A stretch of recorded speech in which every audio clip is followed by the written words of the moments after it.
Hello everyone, welcome back to my channel again. এটা হচ্ছে আমার 8 নাম্বার পিয়ার আনবক্সিং ভিডিও। আমার থাম্বনেলের আউটফিট আর এই আউটফিট চেঞ্জ। তোমরা হয়তো ভাবছো কেন, কারণ আমি থাম্বনেলের জন্য যে ভিডিওগুলো তুলেছিলাম এগুলো আগে তুলেছিলাম।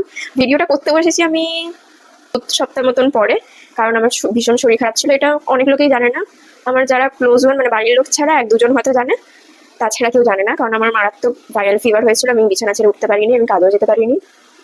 যত পিআর পার্সেল এসছে আমি কোনো কিছু ভিডিও করিনি, ইভেন ব্র্যান্ডকে বা এজেন্সিকেও ভিডিও করে পাঠাতে পারিনি ডিউ টু মাই ইলনেস। তো আজকে আমি এতদিন বাদে বসেছি ফাইনালি আমার ইউটিউবের ভিডিও বানাতে, আর এটা হতে চলেছে একটা পিআর আনবক্সিং ভিডিও। তো আমি তোমাদের সাথে কথা বলতে বলতে মুখটা ওয়াইপস দিয়ে মুছে নিই, কারণ আমি এসে আমার মুখ ধুতে আমি ভুলে গেছিলাম। তো ততক্ষণে তোমাদের সাথে একটু কথা বলে নিই, কারণ আমি জানি না কেন আমার যবে থেকে শরীর খারাপটা হলো, আর আগে থেকেই আমার একটু ডাউনফল ফেসটা চলছিল এই দিক দিয়ে, মানে ইনস্টাগ্রামের দিক দিয়ে বলো কি ইউটিউবের দিক দিয়ে। হঠাৎ করে জানি না কেন আমার খুব রিচ ডাউন হয়ে গেছে ইনস্টাতে, মারাত্মক, মানে বলার মতন না। আমার যেখানে ফলোয়ার্স ছিল 5860-এর ওপরে, 70-এর ওপরে ছিল, সেখান থেকে হঠাৎ করে যেই সপ্তাহে আমার শরীর খারাপ হলো, মানে আগের সপ্তাহ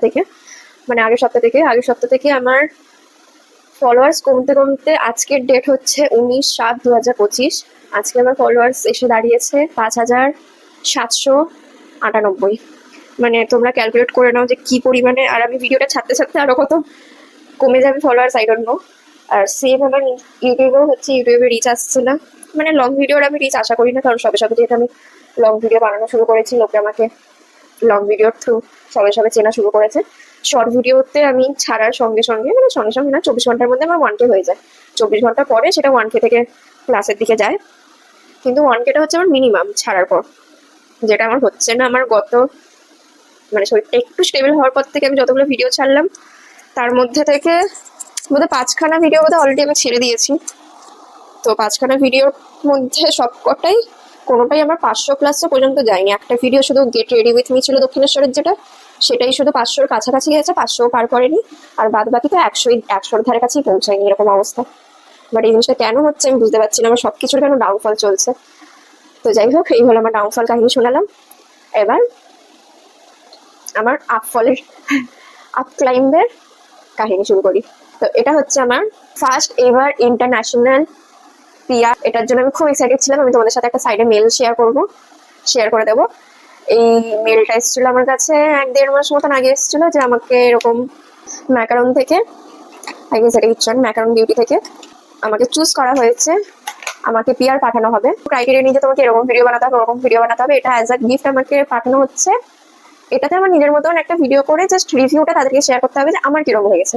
তো আমার কাছে যে মেলটা এসেছিল, যে শিপিং হয়ে গেছে বা প্যাকিং হয়ে গেছে, ওটা তো অন্য একটা জিনিস ছিল, মানে অন্য একটা প্রোডাক্টের নাম মেনশন ছিল। আমি ভেবেছিলাম যে একটা জিনিসই আসবে, ওটার আমি ছবি দিয়ে দেবো। আমি কোন জিনিসটা ভেবেছিলাম কি ইনিসফ্রি না এরকম সামথিং কিছু একটা নাম ছিল, ব্র্যান্ডটার মাস্ক ছিল একটা। বাট কি বলবো, মিরাকেলি নাকি জানি না, আমার খারাপ ফেস চলছিল বলে আমাকে খুশি করার জন্য আমাকে 3টে কোরিয়ান জিনিস পাঠিয়েছে, যেগুলো আমি, যার মধ্যে 2টো জিনিস আমি সারা ইন্টারনেটে ভাইরাল আমি খুব দেখেছি। একটা জিনিস ওটার ভিডিও অলরেডি আমি ছেড়ে দিয়েছি, পোস্ট করে দিয়েছি, মাস্ক একটা, সেরকম ভিডিও দেখিনি। কিন্তু সেকেন্ড যে 2টো আলাদা প্রোডাক্ট আছে, সেই 2টো অল ওভার ইন্টারনেটে ভাইরাল। তো আমি ওগুলো দেখা আমি ফার্স্টে ভেবেছিলাম যে এগুলো যখন আনবক্সিং করবো তখনই একবারে ট্রাই করে দেখাবো, কিন্তু এখন রাতের বেলা আমি আর মুখে কিছু মাখবো না। তো প্রথমে যেটা বললাম, অলরেডি আমি ভিডিও ছেড়ে দিয়েছি, যেহেতু আগে ওটা দিয়ে শুরু করি। বেল প্লেনের মাং বিন পোর ক্লে মাস্ক, এটা আমি ইউজ করলাম কালকেই, মানে 18 তারিখে। তো এটার কোনো ফ্রেগ্রেন্স নেই, কোরিয়ান স্কিন কেয়ারে সম্ভবত কোনো ফ্রেগ্রেন্স থাকে না। তো এটা হচ্ছে চামচি, আর এটা হচ্ছে মাস্কটা। এটা অনেকটা, যারা যারা আমুলের ম্যাক্সিমাম কাপ খাও, 40 টাকার বেশি যে কাপগুলো দাম, ওগুলোর মতন অনেকটা দেখতে। তো এটা হচ্ছে মাস্ক, খুলে দেখাই, দেখো। তো এটা এসছে আমার বেল প্লেনের তরফ থেকে এই মাস্কটা যখন আমি মুখে মেখেছিলাম, তারপরে আমি একটা ক্লিপ নিয়েছিলাম, ওটা আমি অ্যাড করে দেবো সাথে, তোমরা দেখবে। সেকেন্ড প্রোডাক্ট হচ্ছে অল ওভার ইন্টারনেটে মারাত্মক ভাইরাল, ডালবা না ডি আলবা, আমি জানি না উচ্চারণটা কি অ্যাকচুয়াল। এর হচ্ছে ফেস সিরাম। এটা এটা আমি প্রথমে তো খুলতে একদমই পারছিলাম না, এটার প্যাকেজিংটা কিরকম একটা ছিল, কিন্তু খুব, মানে এতগুলো মুখ খুলতে হয়। টানটারা, দেখো ওপরে তেল ভাসছে, তেলই আই গেস অয়েল। এটাকে কিছু একটা বলের নাম আমি জানি না, সরি। এটার নাম লেখা আছে ডিয়ালবা বা d'Alba Piedmont first spray serum. বোধহয় এটা প্রথমে স্প্রে করতে হয় বলে first spray. Hydrated and radiant skin, double layer serum enriched with white truffle from Italy. প্রথমে এরকম একটু ঝাঁকিয়ে নিতে হয় যাতে ওই অয়েলটা মিশে যায়। দেখো অয়েলটা পুরো মিশে গেছে, এরকম ঝাঁকিয়ে নিলে অয়েলটা মিশে যাবে। দিয়ে তারপর দুধ থেকে স্প্রে করতে হয় আর মুখটা মারাত্মক চকচক করে। তো আমি এখন এটা মাখছি না, আমি এগুলো খুব খুব যত্ন করে করে আমি ইউজ করবো। Second most viral thing, beauty of Josh and Canny. মানে আমি বাপের জন্মে কোনোদিনও ডিয়ালবা বা ডালবা জানি না বা বিউটি অফ জশনের আমি কোনোদিনও কোনো কিছু এক্সপেক্ট করিনি। আমি ফার্স্ট কাজ করেছিলাম, একটা পেট কাজ ছিল স্টোরির টিরার, ওটাতে আমি এই বিউটি অফ জশন, আমার শয়েতে একটু প্রবলেম আছে, স এই জিনিসটাতে। তো বিউটি অফ জসন বলেছিলাম, হয়তো ওটা জশন হতো, হ্যাঁ জশন হতো, আমি ওটা জসন বলেছিলাম। আমি কোনোদিন তার আগে এই বিউটি অফ জশন নামটাই শুনিনি। তো আমাকে ওটার জন্য রিকারেকশন করেছিল যে আমি ভুল বলেছি, আমাকে রিকারেক্ট করে আবার স্টোরি দিতে হয়েছিল। কাজটা অনেকদিন পুরোনো কাজ, মানে 2 মাস মতন হয়ে গেছে কাজটা, পেমেন্টও পেয়ে গেছি, অনেকদিন হয়েছে।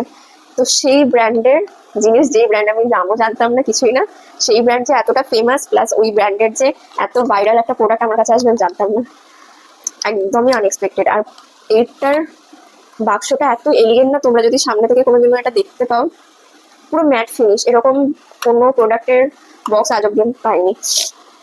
তো এই হচ্ছে তো বিউটি অফ জশনের সানস্ক্রিন। আমি প্রথমে জানতাম না যে বিউটি অফ জশনের ভাইরালটা কি। এটা হচ্ছে সানস্ক্রিন। দেখো আমি এটা এখন অব্দি ভিডিও করিনি বলে আমি এখন অব্দি এটা ছিঁড়িনি। তো এটা আমি ইউজ করার জন্য খুব এক্সাইটেড। আমি এখন ছিঁড়তে চাই না, আমি একবারে মানে আমি আমাকে যদি ভিডিও করতে না বলতাম এটা এখন ছিঁড়তাম না। আমার এটা যেন ছিঁড়তে ইচ্ছে করছে না এখন, আমার মনে হচ্ছে যে এটা এখন রেখে দিই, যবে ইচ্ছে করবে তবে ছিঁড়বো। তো এই হচ্ছে আমার 3টে Korean skin care products, international PR এ আসা, পিআর বা অ্যাজ আ গিফট বলতে পারো আসা। তো এটা আমার জন্য খুব বড় একটা অ্যাচিভমেন্ট বলতে গেলে।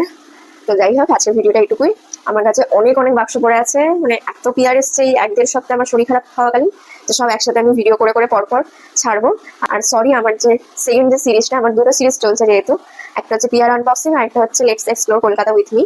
ওইটার জন্য আমি বাইরে বেরোনো হচ্ছে না আমার, কারণ আমার এত কাজ পড়ে যাচ্ছে। লিটারালি আমি কলেজ শেষ হওয়ার পর থেকে আমি সেরকম ভাবে বেরোনোই হচ্ছে না। আমি যে উইকে একটা করে ডেট ঠিক করি যে বেরোবো, আমি বেরিয়ে কোনো একটা জায়গা এক্সপ্লোর করবো, সেটার ভিডিও করবো, বাট আমার কাজ এত পরিমাণে পড়ে যাচ্ছে ডেলি বেসিসে। তারপর হট করে শরীরটা খারাপ হয়ে সব কাজগুলো জমে গেছে, যার জন্য আমার বেরোনো হচ্ছে না। তো খুব তাড়াতাড়ি আসবে, তোমরা অপেক্ষা করো। তো আজকের জন্য টাটা।